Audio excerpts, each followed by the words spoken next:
Thanks. So, hi, so I'm currently in Sydney and it's about almost 7 o'clock in the evening here. And from the past presentations, I think we can see that across the world, um, the increase in emergency services, the increase in acute hospital beds, or day stays in all countries are increasing. And essentially, whilst healthcare spending is increasing as well, that's being outpaced by the aging population, advances in medical technology, treatments, as well as increasing patient awareness of health-related issues. So in the UK, there have been the launch of hospital in the home services. And this is an attempt to essentially take patients away from ward stays that sometimes might be prolonged for certain services that might be delivered in a home situation, a place more familiar to the patient, and therefore satisfaction can sometimes increase with these sort of programs.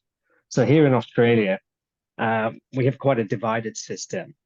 Uh, there's a significant state portion, but there's also a private portion. And there's a difference in payment between hospital or acute hospital admissions, general practice, and the way out-of-pocket payments are made by individuals for all of these various sort of situations.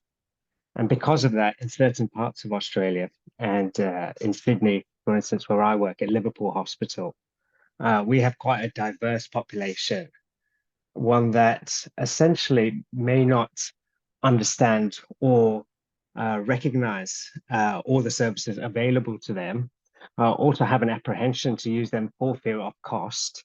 And therefore, we get a lot of people coming quite late in their symptoms or situation, which obviously then puts quite a big demand on the emergency department and then ultimately into acute beds.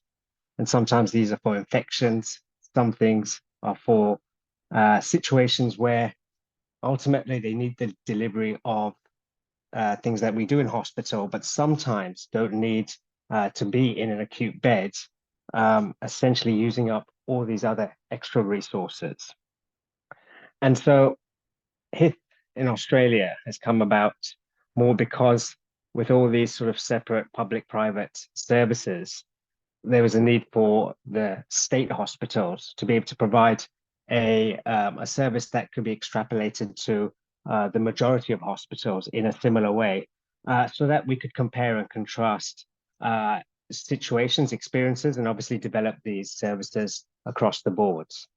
So in Australia, the importance of it comes from the fact that patients usually need to consult specialists privately. And a lot of people don't have, a lot of people that do have private health insurance, there's a significant number that don't. And obviously that's a geographical sometimes distribution across different parts of cities or in the rural communities. And so that variable amount of out-of-pocket personal expenses sometimes affects their reason to come in. And so a lot of people do rely on the public health system, and that does put a huge demand on the inpatient beds, the services.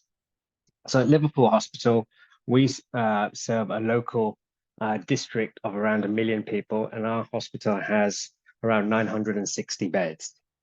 And this population is quite diverse, multilinguistic, and ultimately, though, is from a demographic that doesn't, as I said, have access to necessarily all the other private services available in certain other areas of Sydney. And so the evolution of HITH came from the idea of delivering antibiotics in an outpatient situation, intravenous antibiotics, for those requiring longer-term antibiotics, for instance, for diabetic foot infections or infective endocarditis. And so over the years, that also expanded to incorporate other things that could be delivered in a home situation, such as immunosuppression with steroids, sometimes fluids, in hyperemesis gravidarum, and surgical drain management, as well as back dressings or different types of specialist dressings that required daily or sometimes once every couple of days assistance. So the idea was to integrate that service with acute hospital services so that physicians and surgeons alike would have access to these patients through a, a clinic situation, but based on the requirements, perhaps maybe once every 3 days, perhaps once a week in terms of that review in a hospital, but the rest of that service could be delivered in an outpatient setting with staff essentially provided for by the hospitals. So it became a substitution program and essentially allowed people to receive services that would otherwise have to be admitted in an acute public hospital bed. And this obviously required those patients to be clinically stable and safe for that sort of treatment.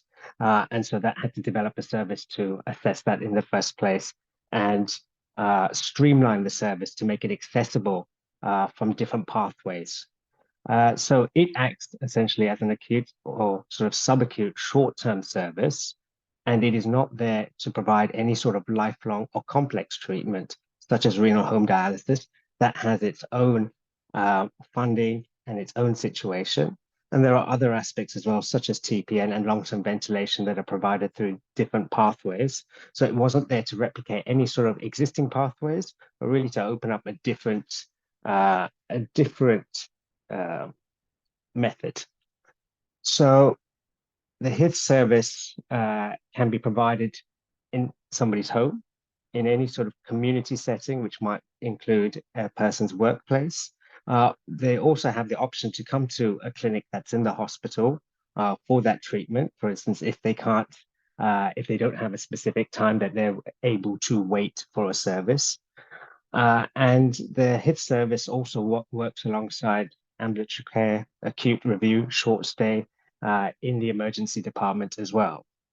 So the types of services that can be provided include IV antibiotics, as I said, anticoagulation management, for instance, those that require bridging from Clexane to warfarin or to any of the novel anticoagulants.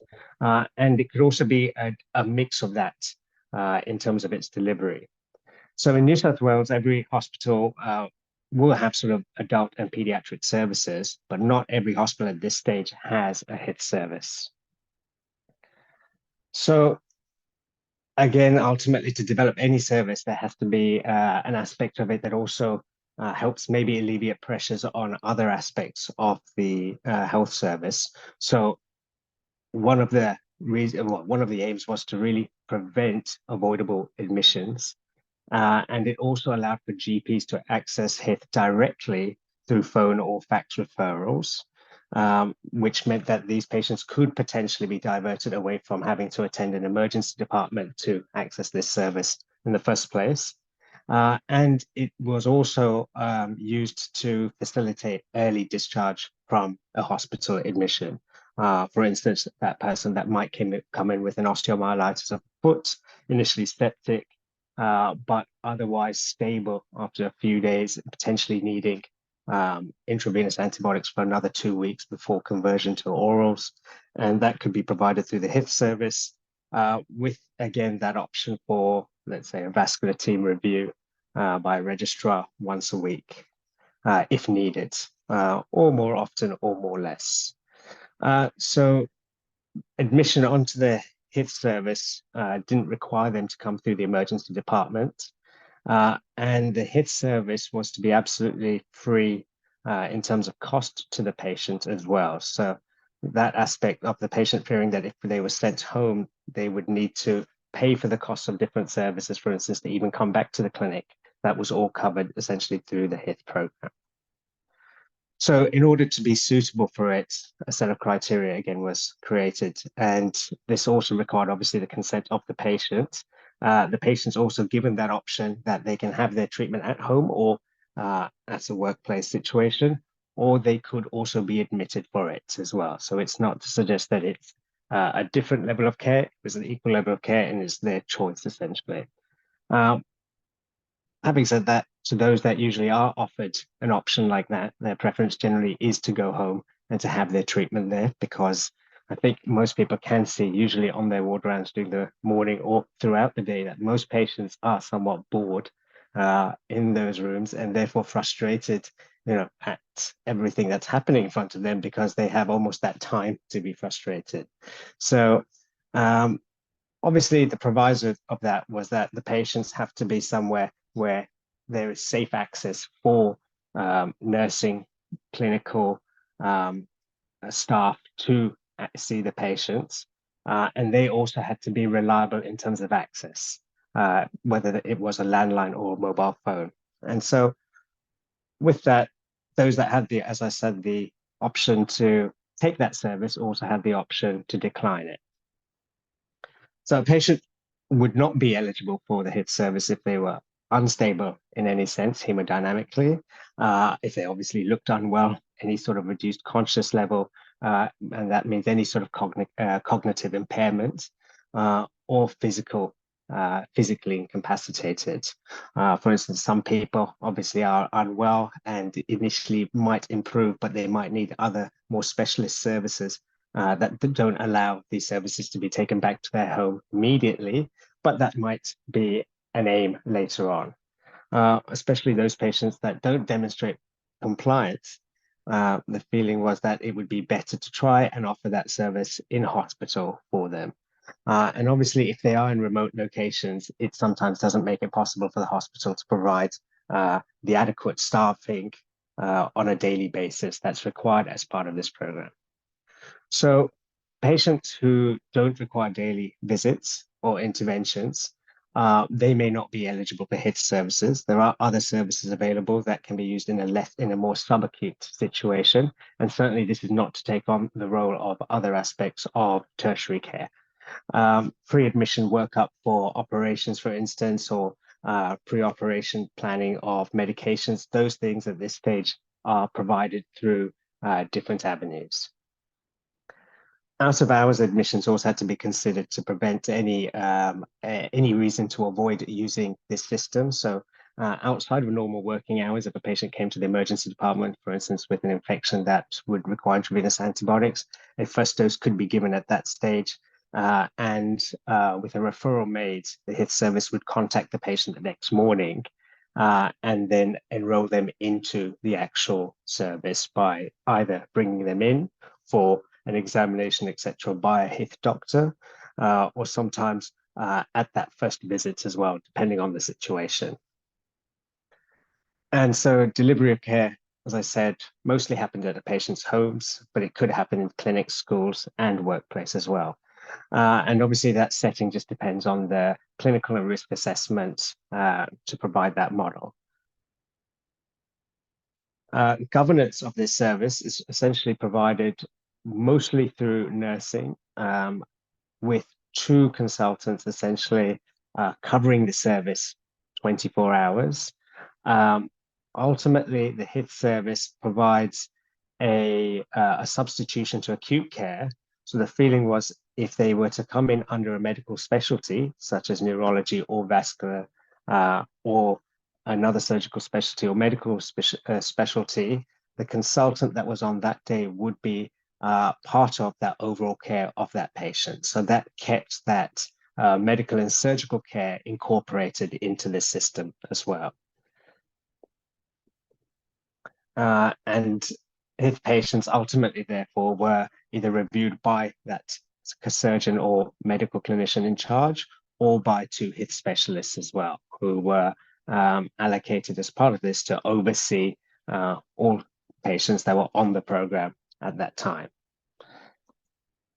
So in Liverpool Hospital, as I said, we rely on the nurses for the daily based care in the community. And those nurses are part of the hospital, not necessarily part of the community nursing, but over time that's developed to incorporate both. So there's a shared sort of burden of that across the thing. So we have 2 nurses, we have a one-time full-time medical consultant, and as I said, it's equated to 2 by the fact that they've got 3 part-time medical consultants, and including into that team, they have a registrar and another junior doctor as well. The service is allocated 20 virtual beds at a time, but as they're virtual beds, that has increased to around 40 at this stage.